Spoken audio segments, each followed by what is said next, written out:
Os seres humanos são ensinados desde pequenos que um dia irão crescer, estudar e então se formar. Mas além disso, já perceberam como somos pequenos em relação ao universo? Somos uma pessoa dentre as 8 bilhões da Terra, um planeta dentre outros, uma galáxia dentre outras, e mesmo assim não percebemos o que está à nossa volta.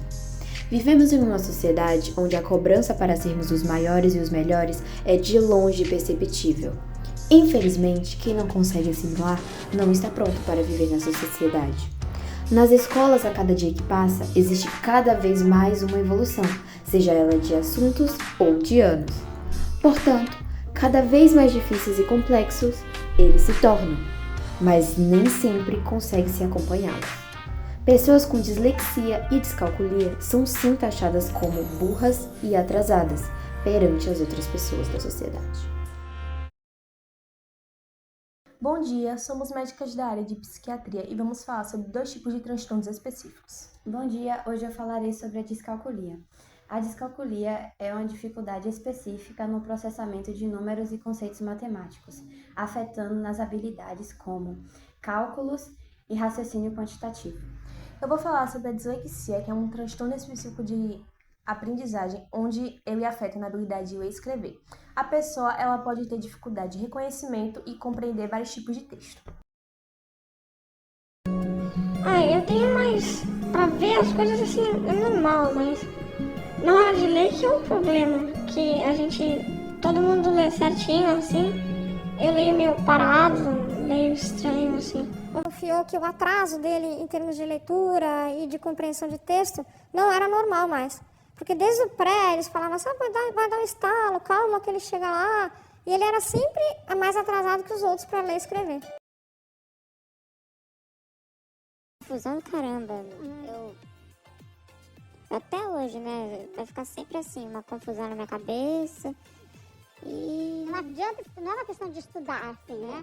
eu estudo, não consigo fazer as provas, eu tenho muita dificuldade. É de extrema importância que haja uma compreensão dos pais e da escola onde a criança reside, para que ela não se sinta menosprezada.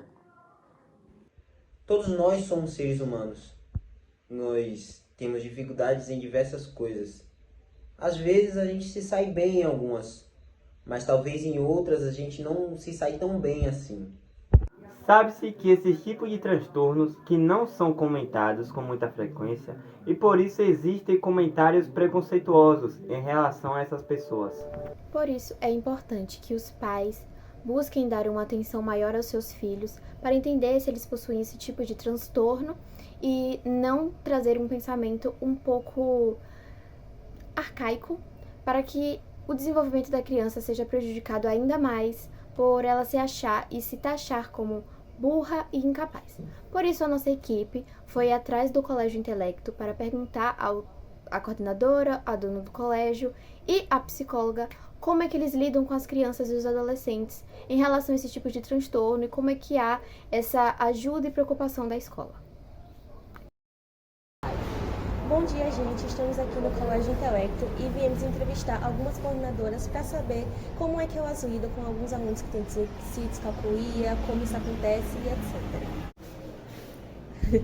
Bom dia. Bom dia.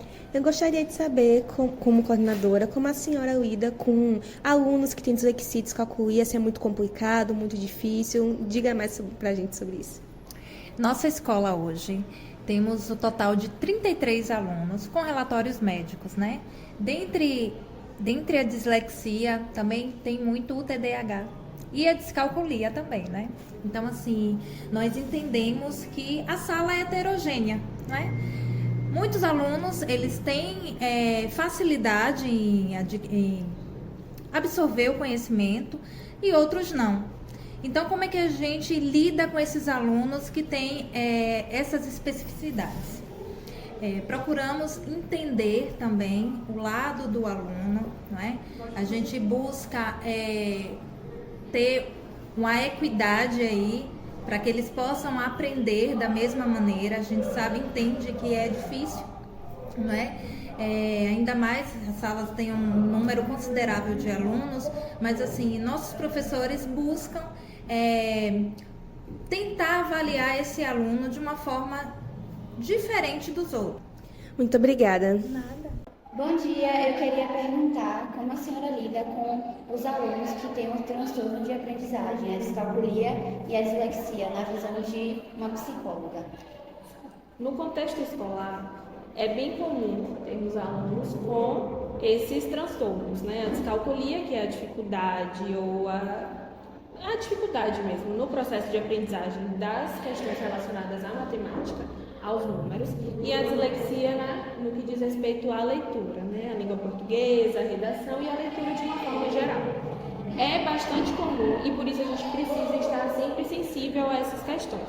No contexto escolar, a gente primeiro filtra por parte dos pais quais foram esses diagnósticos, os relatórios, como esses profissionais que acompanham esses alunos fora da escola recomendam que sejam a conduta escolar, se vai precisar de adaptação do espaço da prova, se vai precisar de um leitor no momento da prova, que é inclusive uma possibilidade durante as provas de concurso, provas de Enem, que já avançamos nesse sentido, porque antes isso não existia. Então a gente abre essa possibilidade. Muito obrigada. Na verdade, nos últimos anos, tem sido um desafio para a educação, em especial para a rede particular. O que foi que nós inovamos esse ano para tentar dar um suporte ou solucionar esse problema? Além de contratarmos uma psicopedagoga na área, que é a Yolanda e Maria, e para fortalecer, contratamos também uma psicóloga, que ela tem essa função de alinhar e criar instrumentos para que a gente possa resolver esse problema. Tem sido um desafio, mas a escola tem que enfrentar com muita naturalidade. Muito obrigada, viu? A nossa equipe ampliou as pesquisas e fomos até a Escola Educandário Duque de Caxias perguntar à professora Cristina de Araújo Souza como os professores detectam esses tipos de transtorno nos alunos. Como os professores detectam esses casos? A partir do momento da alfabetização, porque a gente percebe que a criança tem dificuldade na hora de grafar e identificar os sons da fala, as letras. É a partir desse momento. Geralmente, a partir do primeiro, segundo ano, mais ou menos, quando a criança aprende a ler e a escrever. A gente percebe aquela dificuldade que ela tem em reproduzir os sons das falas. Aí a gente já começa a detectar.